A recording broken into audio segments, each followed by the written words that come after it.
अस्सलाम वालेकुम। नीले पारे की गोली के बारे में डिस्कशन हो रही थी, तो सोचा आप लोग को बता दूं कि पारे और एक होती है चांदी की गोली और एक होती है पारे और नीले की गोली। काम दोनों के एक है। फ़र्क ये है कि जो पारे और चांदी की गोली है ये जाती है चांदी सिल्वर की तरफ, और जो पारे और नीले की गोली है ये जाती है गोल्ड की तरफ। तो दोनों में फ़र्क है।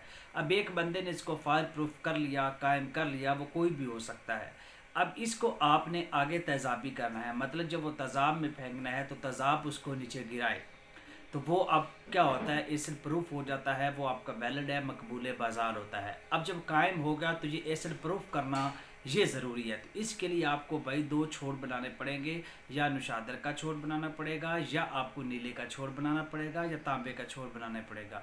उस पर आप लोगों को लगेगा टाइम। तो अब निशादर का बनाना है तो उसकी भी वीडियो मौजूद है, उसमें उसको पकाएं। नीले का बनाना उसमें पका सकते हैं। शुक्रिया।